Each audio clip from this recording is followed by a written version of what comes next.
Chris Brockman. Go for it. All right, here. Mr. Bench, who would you build your franchise around? Mookie Betts, Bryce Harper, Aaron Judge, Manny Machado, Mike Trout. Mike Trout. You didn't stutter. No. And Machado. But if you had to choose one, it would be Trout. I'd love Trout. What do you love about him? I just love his whole thing. He's a kid playing baseball. Everything about him is running around the bases, going into the dugout, and putting his head down. He hits a home run. He puts his head down. He runs around the bases. Doesn't try to show up anybody. He plays the outfield as hard as he can play it. He jumps over the – but he's an inspiration to kids. He's like, this is fun. I still love playing the game. And Machado is so talented. Judge is a guy that I really enjoy. Yeah, he strikes out too much. But, he's still close to 300, and he hits the long ball. He can do it. He's in the clutch situations. Who we got else? Betts? Betts, yeah. Amazing what he's doing. Hitting 367 or something, close to that. No. You know who the real guy up there is J.D. Martinez. What do you like about him? Stud, man. Stud. You put it on the line, he'll do it. I mean, look at what he did in Arizona. He turned that team around too. Because you got to have somebody in the middle of that lineup that you can rely on. And those guys really make it easy for him because Bettinardi? Mm-hmm. Benintendi. Great little kid to watch him. I love to watch him. I like Betts. They set it up for him. And this guy, when it comes down to it, he takes a load off the back of the lineup, but he drives in. He's got, 80 RBIs already? Well, and then there's the guy who got the award for most votes. Freddie? But Altuve's Altuve. Yeah, I watch him every day. I don't care. I check the box scores. I'm a box score guy. Yeah. I will watch Altuve's everything. Here he is, another 130 hits already. Amazing. Just what does Morgan think of him? Do you talk baseball with Joe when you get a chance? Joe and I don't talk a lot, but we love him. But Joe, Joe's gone through a lot of, with the health, bone marrow. Yep. And he's great now. He's walking without his cane.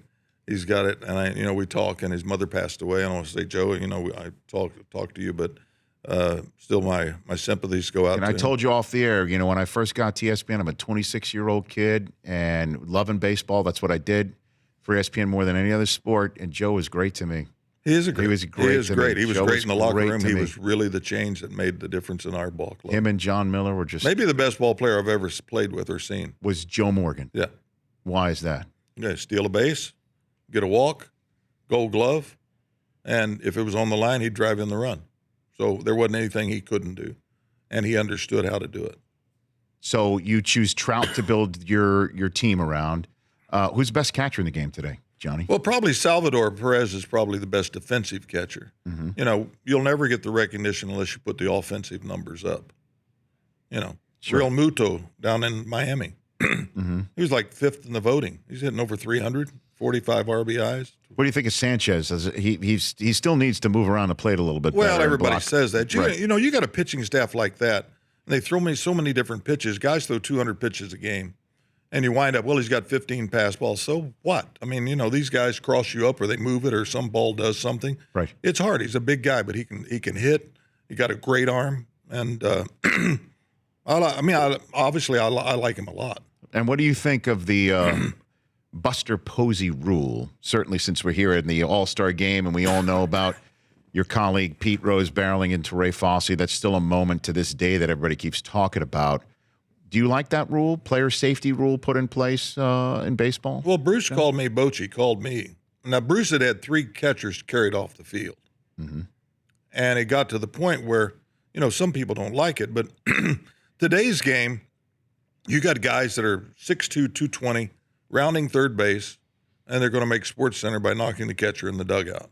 Well, you got all that equipment on. Yeah, you got a piece of that for a chest protector, and you got everything else exposed, and these guys come flying in there. And, why now we can't take out the second baseman in a double play. I mean, that's changed, but it's proved that it's helped. It's such a funky rule about how to block the plate. I never stood on the line anyway. I always stood out in front of the plate because I wanted them on the ground. If they see the home plate, they'll slide. You don't see too many guys today that don't slide, and that's because they see home plate. But if you're standing in the line blocking home plate, people are going to start thinking about knocking you in the dugout from 90 feet away, and they got a full head of steam. So I don't know why.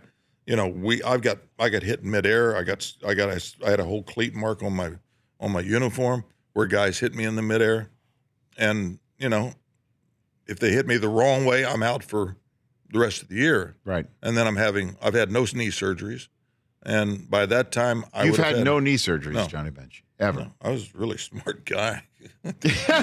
I kept my foot pointed at the runner, so he had to go up the shin guard. Well, I got to tell you, too, some of the best running backs in the history of the National Football League, the most yards and longevity, knew how to get hit, knew how to move their body to avoid the hit, also knew that if I went in this hole based on the defense that I saw before the snap, I'm going to get my head knocked off, so I'm going to choose this hole. I'm going to get down now. I mean, it takes it. Yeah, there's a certain professionalism in understanding the game that keeps you healthy too. Well, I mean, there's just guys that the quads are everything for the knees. The stronger the quads, the better the knees. Mm-hmm. They will support them. So if you ever have a knee problem, you want to build up your quads. Kids that are going to catch, build up your quads, and you will do it and learn, and you will not have nearly as many knee injuries, and you won't be squatting down and putting so much pressure on it because the quads will actually support it. What'd you say to Pete after he blew up Ray Fosse? He comes back to the dugout. Pete had Ray out to dinner that night before at his house. Yeah. So they were good friends. If you watch it close enough, and you've seen it so many times, Pete starts the head first slide. And when he started the head first slide, here's Fosse's shin guard standing right there. And he almost had a little stumble and then came up because he couldn't head first slide. And then the game's on the line. The game is on the line. And you look at him, he's saying, "Are you all right, Ray?" Mm-hmm. Watch him. He starts to. See how he starts to? Mm-hmm. And then that's it. There he goes down. Yeah, Pete. I mean, that's us, though. But the game is on the line, so you've got to do something with it. I got ran into similar to that by Gary Matthews in 1975. Mm-hmm. I had 6 cortisone shots every 3 weeks to finish the season. Jeez. Because they tore up the AC joint, the cartilage in between the acromion and the clavicular, and they tore it up. And but I had to finish the season, and then I had the surgery after the season was over. But I mean, we're gonna get banged, we're gonna get hit, and so I like it actually. The Rich Eisen Show, weekdays at noon Eastern on Audience.